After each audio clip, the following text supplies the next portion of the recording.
Hi, welcome back to Unique Minds of the Okanagan. I'm Robb O'Day, and we're on location in Kelowna with Richard MacKenzie, a multi-talented artist, musician, graphic designer, video game creator, you name it. This guy does it. How are you, my friend? I'm doing good. How you been, buddy? Thank you for having me and sitting down and talking. Let's dive in. Okay. Where you're from? Originally from Campbell River, British Columbia on Vancouver Island. Grew up. I am the son of the undertaker.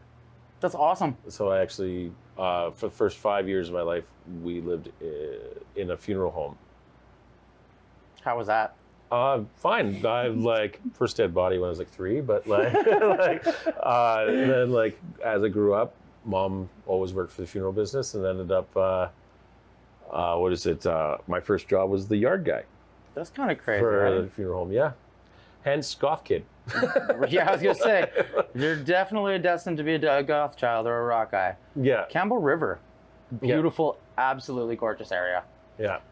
My grandma lived in Campbell River, and I remember visiting when I was a kid. And the coolest thing ever is to see those octopuses under that pier. Oh yeah. It's like the biggest breeding ground for octopus in the world, and it's like, whoa, it's mind blowing when it actually happens. I don't remember the octopus so much. I always remember the seals and the dog sharks.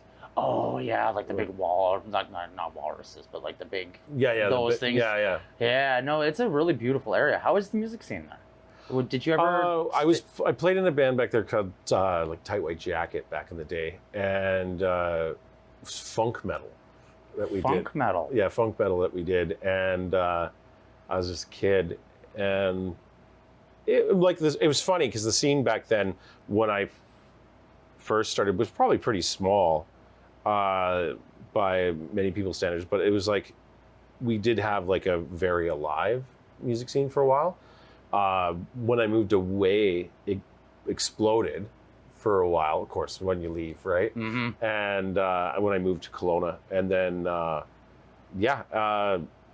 I heard it's not as good nowadays, though, but I heard that Courtenay, which is half an hour away, rival town took it. Right. So there you go. Courtenay's beautiful, too. Yeah. The island itself is such a, you always hear, oh, that's an island person. Yeah. I always forget you're from the island, but it totally makes sense with how peaceful and relaxed you are. We're on island time. Yeah, you're a Zen person for sure. What got you into music? What was your first experience into becoming a musician? Cool. Well, how I first became a musician would probably have been as a kid. Mom's an artist. She does a lot of paintings and stuff. So I was into the arts, and I loved CCR and the Doors. Mom used to play that all the time. And then it was kind of my mom would say that when I was a kid, I was destined to be a singer because I was at a church Mom used to go to, and they were playing Petra, which is like a Christian rock thing, I guess from the 80s or whatever. And it was I apparently grabbed the microphone as a 4-year-old and pretended I was the lead singer and ran around the front of the church as a rock singer. My mom told me about that. So she said I always had a thing for music. I wanted to play guitar. They put me in piano lessons. I would not learn piano. You wanted to learn guitar. I learned guitar. I didn't want piano. Guitar, here's piano. Yeah, that is not the same thing. But then I ended up, I guess I just always had a love for music, but then it was, oddly enough, Weird Al was my first real love for music. Smells Like Teen Spirit was the first. What was it? Smells Like Nirvana is the name of it. Yeah, that was the first real thing because Mom was a very Christian home, so rock, mainstream rock, metal, all that stuff wasn't really allowed. And when I heard that, I was like, "This is awesome! What is this?" And we didn't have cable or anything like that, so I had nothing to really watch that way. But then just really falling in love with that, it was the next big step for music for me was the Mortal Kombat soundtrack. I found that and was like, what is this? And it's just electronic music and metal. And a little bit of guitar, and it was so cool. All the industrial, that's where I found Fear Factory, Gravity Kills, Napalm Death is on there. Wow. And I was just It's a stack city. You don't even think about it. Yeah, That's and hilarious. like it's still one of the best soundtracks ever in my opinion. But I got that, and my mom didn't connect the dots. It was really funny because she was like, "Well, Mortal Kombat's a video game he likes, and this is a move from a movie about the video game, so that's fine." And it's just the soundtrack. She didn't even click that that's heavy metal at all.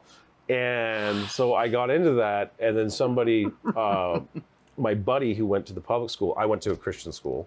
My buddy who went to the public school, his friend was like, "Oh, you guys like that, like this stuff? Oh, I got a whole bunch for you." So he just gave me Clawfinger, Metallica, Slayer, Sepultura, and then at the same time got introduced to Ice Cube and what was it? Gangster rap. Yeah. Oh yeah, it was gangster rap and heavy metal at the same time. It's my life, bro. And it was just like immediately just like, oh. And that stuff made my mom mad, which somehow made me like it more. Right.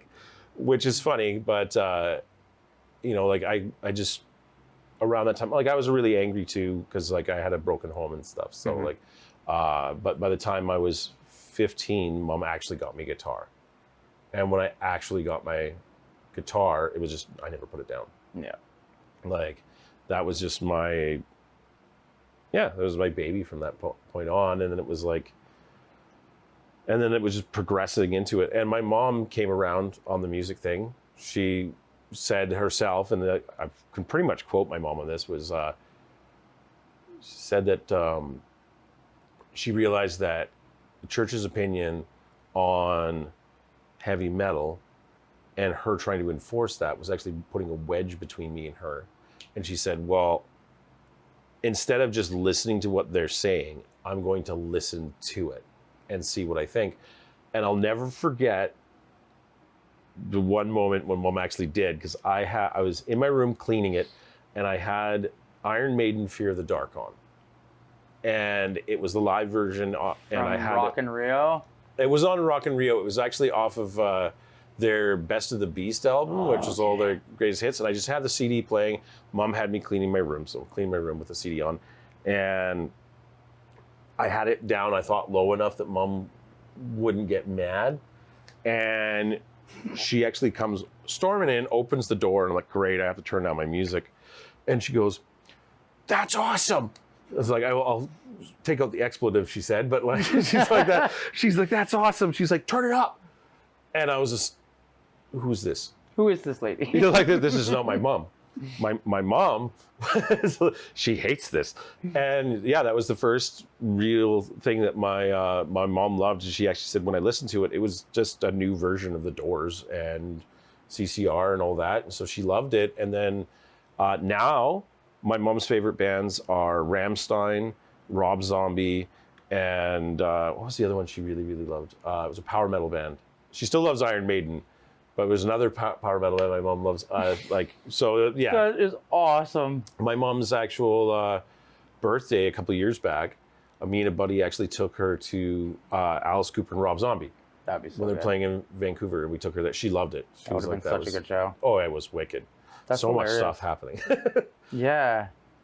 You said you've been in Kelowna for 20 years, and then it made me count, and I'm sitting here like, I've been here for almost 16. Like, that's crazy to think about, too. Yes. Yeah, it does go really quick, especially when you're constant, like, and that's the one thing about us as, like, artists. Constantly fight, like, you're always pushing for the next thing, and you're finishing one project, and you're already on to the next, and it's like, you don't have time to stop and, like, breathe. Because you're so focused, you're so hyper-focused, as, like, especially being with ADHD as an artist. Yeah. there is no, like, leniency towards your own time. Like, your own time is creation time, and like it's hard to and it also dissect that sometimes. The ADHD likes to fight it sometimes. You want to go and do something else, and you're like, no, I need to get this done. But it's like, no, you should just go play that game. Right. But at the same time, I get you, right? Like, but ADHD, in my opinion, can be used as a superpower as well. That's what I like to think of it. Yeah, it's like I have been able to do multiple things and think further ahead than some friends and some I guess you could say competitors in some ways in arts, because like I have to constantly doing some freelance art and everything like that. Like I have been given projects where it's like, do this 3D model, blah, blah, blah. And I'm okay. And then I can think ahead of what I have to do next to get it done faster. And I actually finish it faster than people expected me to. They were like, you have a month to get this done. I got it done in a week. When it comes to graphic designing, because I know that's your full-time job as a freelance graphic designer and animator, which is... Well, not animation. I do, it's called a modeler. Animation. Modeler, sorry. Yeah, the animator part. I can't move things. Yeah. Like if I try to move them, they look like robots. That's funny. Yeah, but it's... What led you to, like, how did you get into... All the arts? Wanting to do that, yeah. Like, what led you into being... Kind of around the same time as the music and everything like that. For me, like, with the broken home thing, like, and then I guess being raised around like death and all that, an escape. Were you raised by a single mom? Yeah. Okay. So my dad left when I was 5, okay. and he didn't come back until I was 13. Okay, so well, he was in and out. Very relatable. But like he wasn't until I was 13 is when he started being always like, we saw him every weekend from that point on. Okay. But for me, that was, I guess you could say I had a lot of like harbored anger through that time. And, you're trying to figure out who you are. You're just growing, right? Yeah. You need that role model there to help too. So yeah, I understand. And that's the funny thing. It's like, Mom tried to get some guys to step in with me, and there are some that I have the utmost admiration for, right? Mm-hmm. Like, and a lot of them were from the church, which was surprising. Like one pastor, Pastor Moody or Pastor Mark Moody, I always think this is funny because I was troubled youth, right? And he picked me. My mom's like, "Oh, can you take him out? Do guy stuff with him?" And he's an American. And what's the first thing he does? He takes me out into the thing and he gives me a gun. He's like, "We're gonna shoot stuff," and I'm like, "Cool." Like, and like that's that was funny. Like, then the other, I remember another pastor, Pastor Hop. He taught me how to fix a brake pad on a car, and stuff like that. But then even one of my teachers, Mr. Down, he actually used to come to my football games. That's awesome. And so like he was there. And it was nice to have, like I had some guys that were really good positive role models in that way. So, but yeah, with the anger though and stuff, it was like video games gave me an escape. Mm-hmm. They let me just kind of go into another world and forget about everything. Yeah, what was in my head and whatever else. Music was the same. It was like both of those things are the two things that gave me a way to cope with the worst situations. Things that I normally would probably like break down or be more angry and stuff. Mm-hmm. And I actually used to get in street fights all the time when I was a kid, like all the time. I find that really funny because you're like the nicest pacifist guy I've met ever.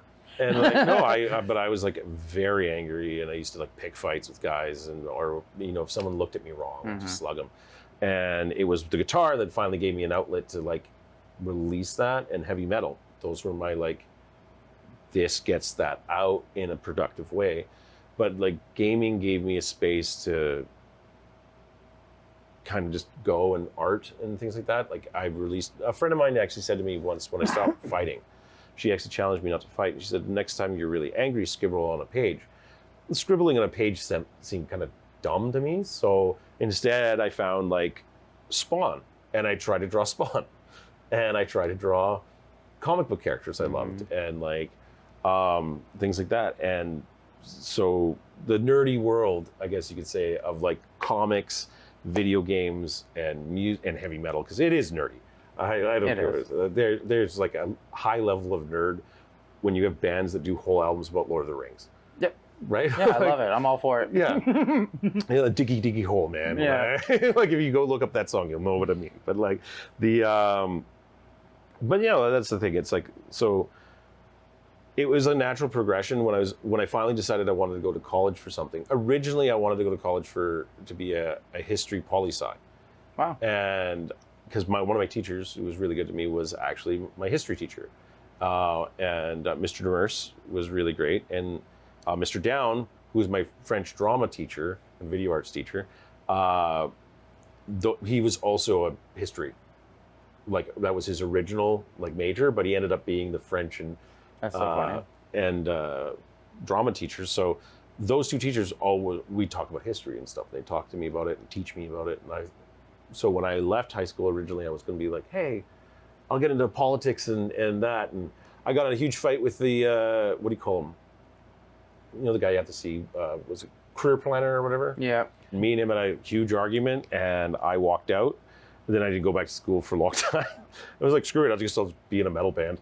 Right. Started playing more metal. And when I went back, finally, when I finally went back to school, it was like, you know what? Let's do what like 12-year-old me would love. And I knew that Center of Arts Technology was in Kelowna. So then, cool. So I went there. That's cool. You went to Cato? Yeah, I went to Cato. Love Cato. Yeah, I did was it 3D animation for arts and blah, blah, blah. I have the thing right there. Yeah, Like, that's awesome. over across the room. So, but yeah, I did that, and honestly, I wouldn't look back. Like you said, with the ADHD, it's like you need all sorts of stuff, keep you busy. And for me, I find that making a game and then music and just doing random art pieces and stuff like that gives me like a way to cope with it itself. So I find that like the most talented artists tend to come from either broken homes or traumatic backgrounds. And I always find, like I always talk about, it's like because we hit our rock bottom at such a young age, where most people have like a midlife crisis. It doesn't happen until they're in their midlife, and then they don't know what to do. And that rebuilding is like the hardest thing for them. And it's when you're constantly building from the ground up because you're struggling. Well, it makes you real tough. Well, that's the thing. Like when I came out here, I actually chased a girl out here. It's always a girl, bro. Yeah, always a girl. I chased. We were engaged and stuff, and I came out here, and I was like right out of high school, pretty much, right? And I came out here, and then she ended up running off with somebody else, and whatever. And like I ended up on the street, and so I was homeless for a while here and everything, and I built my way up, and then from there. I was my sister's legal guardian for about a year or two. I think 2 years. I was her guardian, and then so I put her through high school and stuff, and I was only like 21. So, like I've dealt with enough that if you threw whatever at me now, I'm just like, okay. Yeah, right. And I think that's why, man, you are the way you are.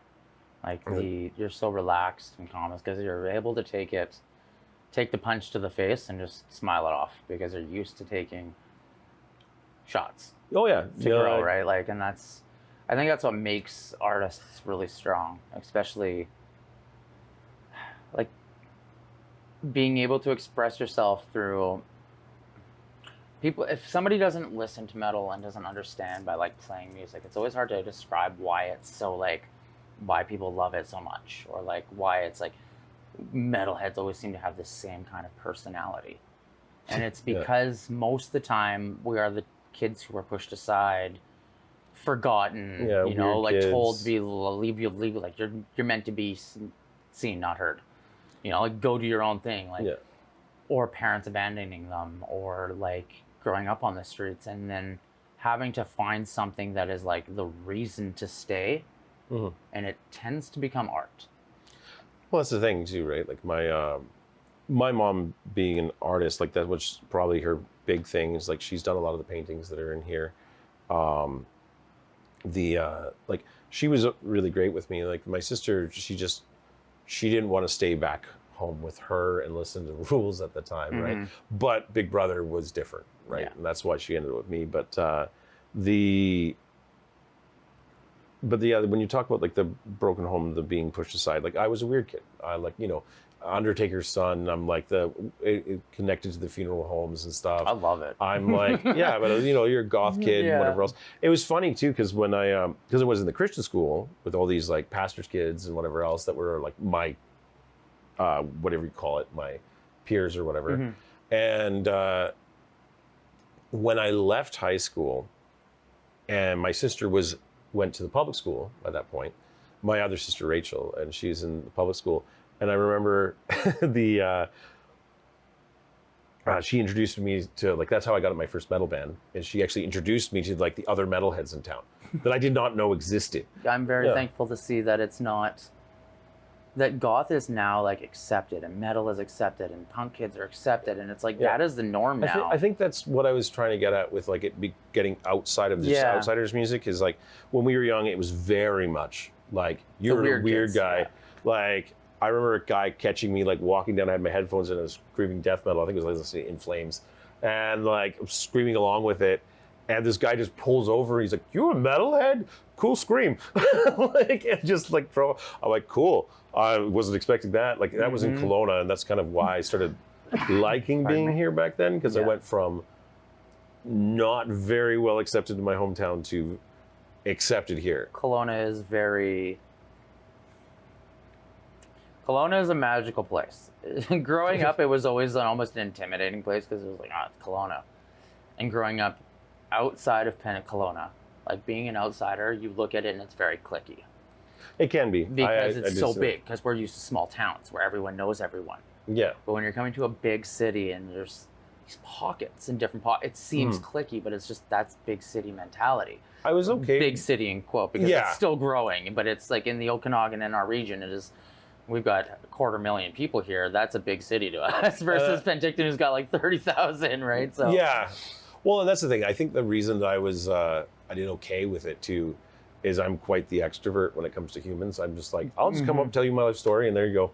If you want to hang out, cool, right? Like, and then there's people who are like, that guy's very weird, and they just leave, and I'm like, that's fine. I've been told I'm very open because I'm not scared to talk about who I am or what I've dealt with, right? And I think, especially as males too, like, we're told to tough it up, man up, deal with it, especially like our generation, right? Like, very, very and much. growing up without dads is kind of like, who's supposed to teach us to be the man other than our moms?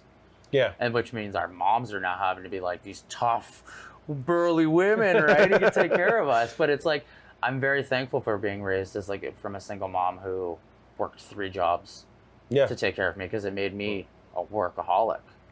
Like, that's all I do. And the most important thing to me is family and friends. And it's like, and I think that's like that outsider mentality, right? Like, if you come from a picture-perfect setting, you're never going to, like, understand what it's like to struggle.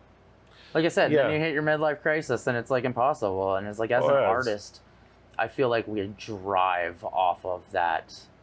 Like, we fuel ourselves on... My darkest moments created my best art. Exactly. And I think that's what separates artists and why people are drawn to artists. Like, Van Gogh cutting his ear off. If he wasn't an artist, people would probably just think he was crazy. But because he was a talented painter, people were like, I resonate with him. Yeah. Unfortunately, it wasn't until after he was gone. But yes, but you know what I mean? Like, it's that when you're never appreciated in your time is kind of what I'm getting at. It's like, especially with arts, like, it's like, I don't listen to Korn because I had such a big Korn face when I was younger that it's like, I can't listen to them now. But Jonathan Davis is like, him as a person, it's kind of like you are. You're like, you came from the bottom and you brought yourself up, and then he's like so influential and helps the communities in so many different ways that people don't even realize. Like, oh, he's famous, but the things he does on the back burner that you're not even seeing is what really matters. Kind of like how you go and like help with like communities, and you're always helping people and like the less fortunate, and it's like, you don't need to do that. You just do that because it's you and it's out of your goodwill. And I'm like, is that because of how you are raised? I think because I'm the same way. I will give you my shirt. I'll give you my socks and my shoes. I'll give you everything if you need it. Yeah. That's just how I was raised. Well, and that's the thing, right? Like, I just, I guess for me, when it comes to charity and stuff like that, it was all about, you know, the old saying, it's leave the world a better place than you came into it on. I kind of took it to heart. Yeah. And I said, well, if I can, you know, what can I do, right? Like, I think too many people, like, especially when you have, like, housing crises and, like, a political discourse and all these, like, and that's one thing that social media is really bad at, is creating a black and white on, and, you know, colliding sides without listening. And I really do think that like when we go out there and just say, hey man, like I don't want to deal with that. I just want to. A lot of people in that are there for a buck, right? Like they're there to make their dollars, to get ahead. Greed drives a lot. And I'm just like, you know what? If I could make $1 million, I would like to do something that helped 1 million people, you know, like, or helped somebody. And like I made a joke at Denenzi's, the pizza place, the other day, that like if I finished my game and it was a huge success, I'd buy a plot of land and I'd build a tower on it just so it would be pay for itself. Mm-hmm. But on the very bottom, like not bottom, but like, you know, like on the ground floor would be a giant club I would build that could hold 1,000 people and a big stage on it. And I was like, this way, this bar will always be paid for. Always be able to have live music every day. And I would hire people I know with good living wages. And I would be like, let's make music. Let's have a music center again. It's like Kelowna used to be really a music center when I moved here. It was. And like, unfortunately, the pandemic and stuff, a lot of that went away. It was dying before. It was dying before, but like, that solidified it. And then coming back out of that with no venues, and there were only 3 venues that were really trying to, and then Revelry opened up. But even Revelry, it is the most sought after venue in town, but it's like, unless you're somebody of a certain height. Unless you've got and you're a specific echelon, you're not getting in. And there's no shows going on there. They keep canceling shows. And it's like, well, that's exactly why your doors are going to close. And that's why I said with the idea I had was like, I want everyone to play. Yeah. I just want people on stage playing. I want to make it sure that the bands are at least getting a fair swing at things, right? Like, and, you know, if you do that and you have it open and you have a bar there, right? As long as you get a restaurant license instead of getting a pub license, you could at least have all age gigs, right? Like, but like, I just really do think that like, that bringing that back on a positive note, even though we've seen a downturn in live music in Kelowna and in the last, well, like we said, it was going down. I'll say like over years, I've seen music go from being like really sought after, where the scene would get strong, solidify itself, really push ahead, and then it would kind of fall apart and go in different directions and flounder for a year or two, and then it would just start pulling itself back together. A lot of the times it was a band that reached across the pond, if you will. It's like there would be different genres or different bands, or even just inside the metal scene, like almost like 2 scenes happening. Mm-hmm. There's like so many scenes happening right now. Yeah, and then eventually you find this one band that'll like keep reaching their hand across the pond and being like, hey man, like, I don't care, right? Like, let's just do a gig. And then you just, as you start to see those kind of come together, the scene starts to get stronger again, right? And I think we're going to see that soon. I think it's going to come back. It's kind of why Chris and I decided to like, that's why we decided to like merge Machine Productions promotions into Enigma. Okay.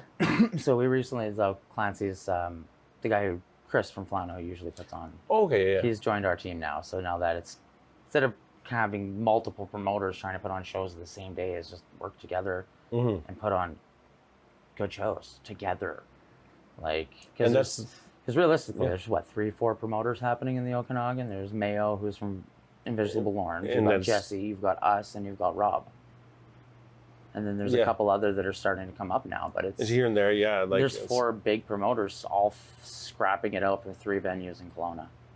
And that's every one of us is being offered amazing shows and by big bands on tour. And that's one of the things that's too hard too, is like you have all these different places that want live music, but then the cost and overhead is cost and overhead, dramatic. But it's also like there are certain people that go to the punk and metal shows.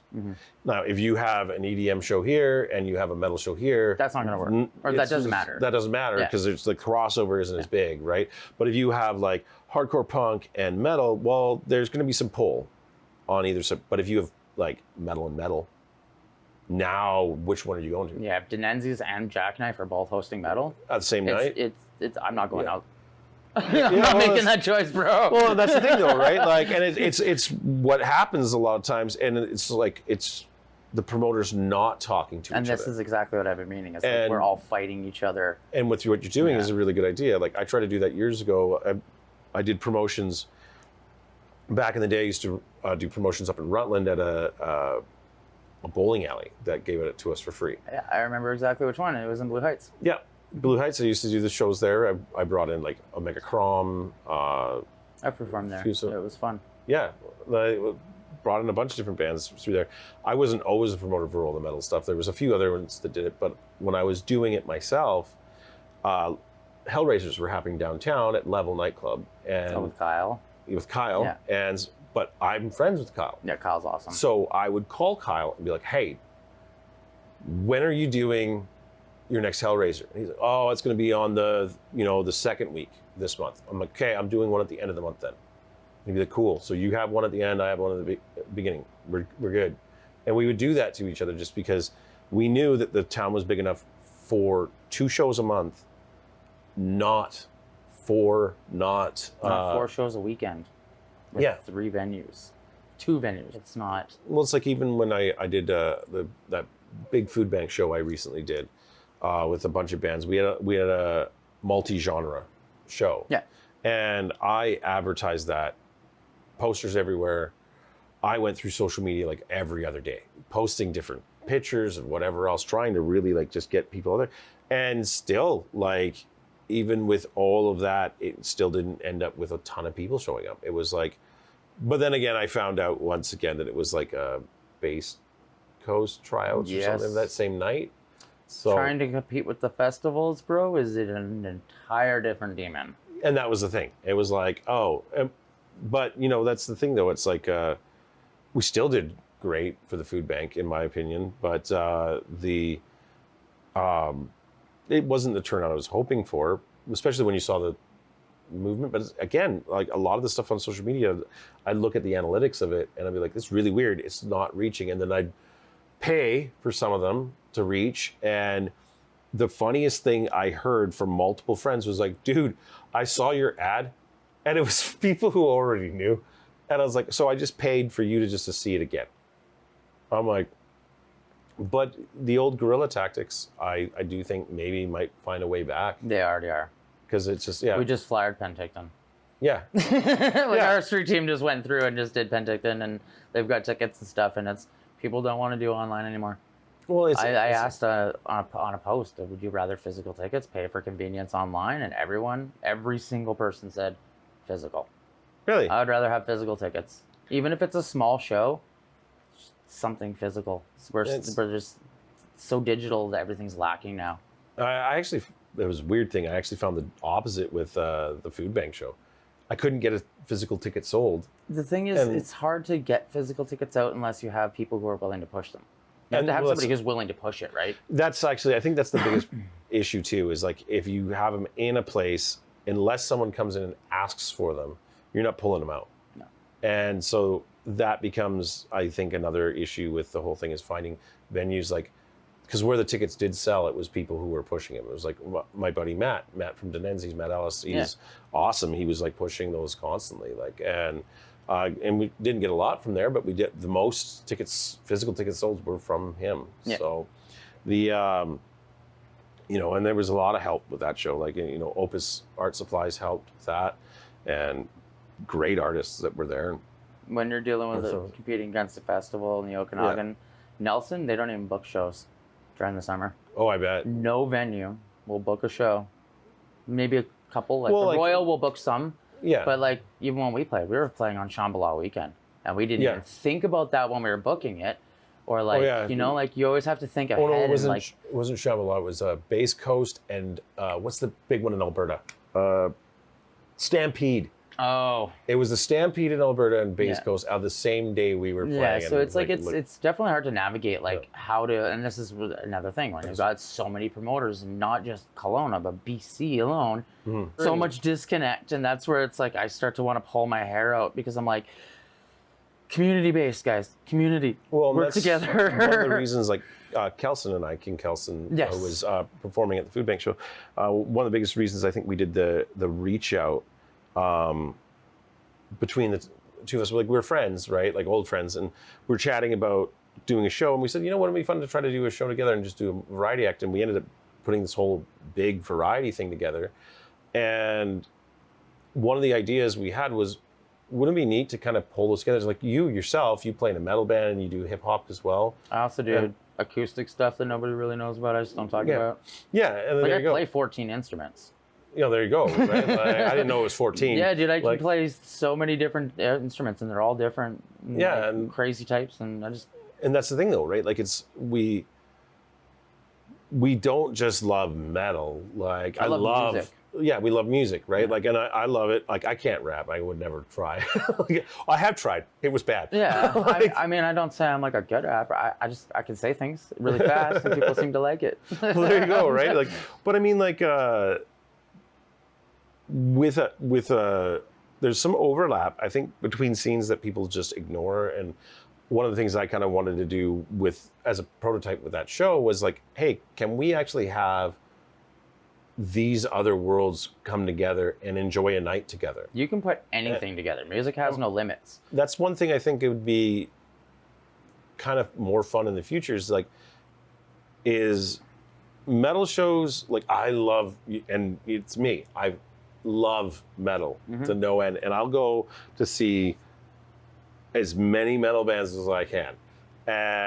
But there was a part of me that kind of sat there, and one thing I liked about that show was like, we had beautiful singer Anna Rose came up, and she was like, did some jazzy songs and whatever else, and you get like, okay, it's chill, and then like Lush Rushdie goes up, and they're like hardcore punk, and it's just complete other way, right? But now you're like hyped up, and then you get like King Kelson went on, and now it's like hip hop rap. Yeah, kind of it's thing. like laid back.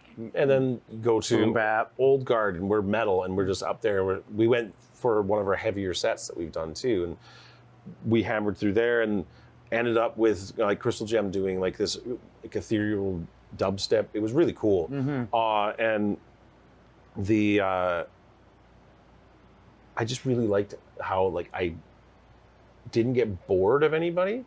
I do find sometimes, not always myself, like I guess sometimes, but like very, very, very rarely for me. But I've had friends who said like, they're not like hardcore metalheads. They like metal, but they're not like hardcore into it like we are, kind of thing. And then they've gone to a metal show and been like, you know what, dude, it was cool for the first band. And then the second band was like, same thing. I don't know what the difference is. It was the same thing again. And then the third band was the same thing again. I'm like, yeah, it was different songs, but like it was still really loud and fast. I don't know. It's scary. Yeah, like, oh yeah, like I have had people who've been like, I like the diversity of it too. Like with Oldguard, when we started it, we were supposed to be like a hard rock band, but Steve and I couldn't do it. We're from metal bands. We were like, I did Skullhammer back in the day was like thrash metal, and those boys went off to do Terrifier, and then which who is now heading awesome, like absolutely amazing guys. Go play. Aren't they back in this year? Not Vakken. The other Louder one. Than Hell or Hellfest? No. Yeah. Is it Hellfest? Or Bloods. I'm gonna have to ask them. I know they're heading to Europe though. They are going to Europe, Yeah. and I'm so stoked for those guys. It's so awesome. Like a year ago, I was playing with them in Kamloops, and now they're touring in Europe. Oh yeah, and then you So go, cool. you go and I did like a metalcore-ish kind of thing, which was Screaming Calmly back in the day, and that was more in the line of that metalcore where I flipped between death vocals and clean singing, and like, with Oldguard, it was just like, I can't just do clean, I can't just do calm, like I have to be aggressive. If I don't scream, I just can't. Like it's so cathartic. Well, yeah, it's the vibe, man. Like when you're out there vibing, especially like when we were out there and like touring and stuff, it was always fun with you guys. Like, guys, you have to have fun. And it's like you have to shrug everything off, just like being like dead the next day, laying against the thing. Waking up with like ducks and chicken, and you're like, Why are there ducks everywhere? Why is there ducks and chicken here? That's another story. Like, but, you know, road, like those are. I wish we could dive into road. Like maybe I'll start a YouTube show that's just like diving stories. into road stories. But I know we can't do it here because there's been so many good times, and I'm like, oh, I wish people could hear this story, but like, it's not gonna happen.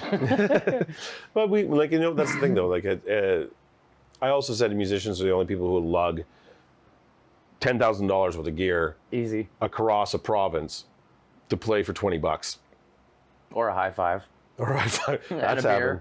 Here's a high five and a beer. Good job. Here, have a shot, man. Yeah. Cool. Like, I can say that we've traveled 24 plus hours straight to perform at a show with a trailer full of gear. Yeah. All the gear inside being tossed around because somebody didn't slow down during corners and almost losing an entire drum kit. But like, there's moments like those, and those are the moments that really like strengthen you as a band, or realize like this is not for me. So many bands hit tour and that's where they end. Yeah. Well, that's the thing. Like, I've had musicians that I've, you know, played with, and then as soon as we were on the road together, I'm like, I will know. Yeah.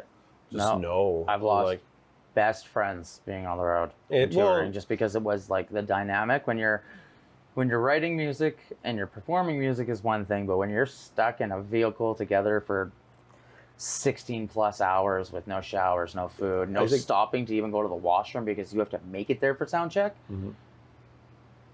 It's very stressful, and it takes a lot of like, there's been times where like quite literally we're all choking each other on tour. Like, well, and like I would say to anyone thinking of like actually touring, and as much as it still isn't a good reflection of what it is, is like go try to go camping like 16 hours away from where you live with your buddies in one vehicle. Yeah, one vehicle. One vehicle. Not a 10.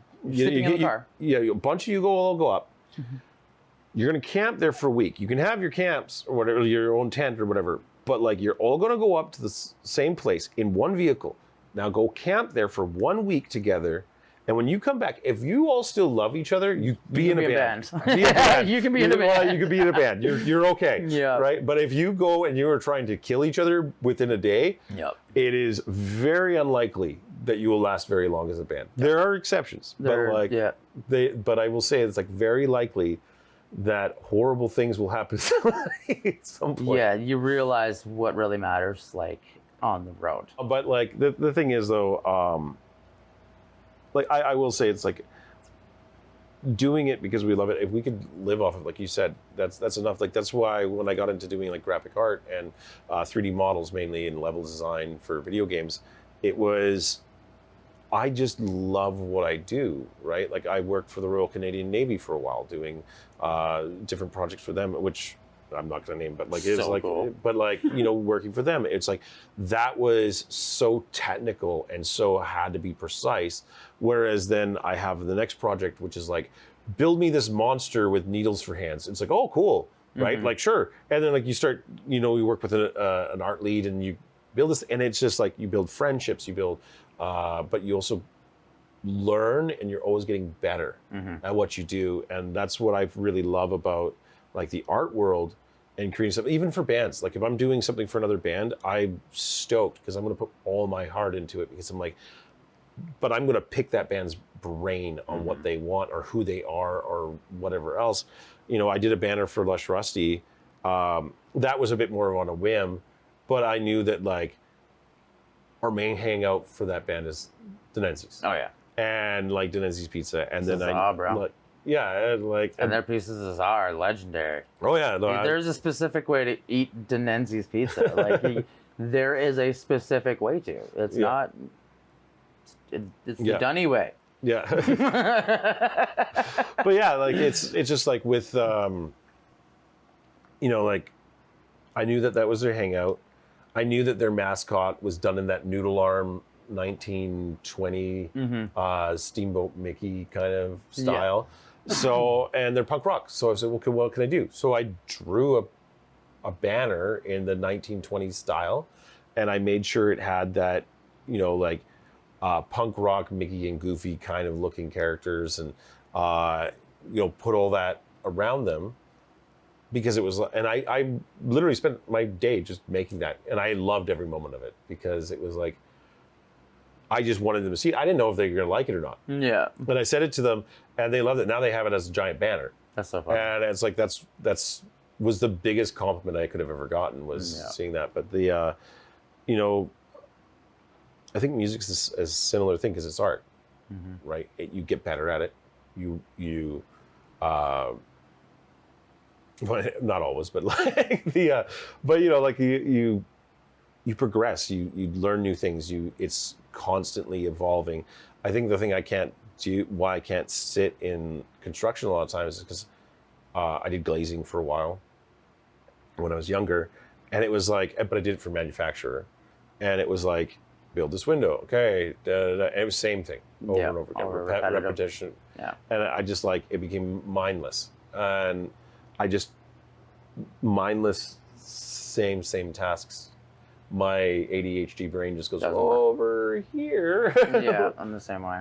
Yeah, and so like making money at art, there's no other blessing. No, really. And then like making money at music, if I can get to the point where Oldguard or Corpus or whatever else I do is making enough, then I consider myself quite blessed. Thank you for having me and no worries, getting to talk with you about your perspective, because everyone's got a valued perspective, especially when it comes to music. And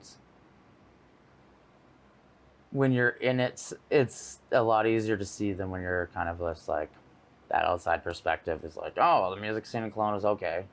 When you actually get to deal with the people inside of it who help make it and continue to make it be, it's nice to hear. Yeah.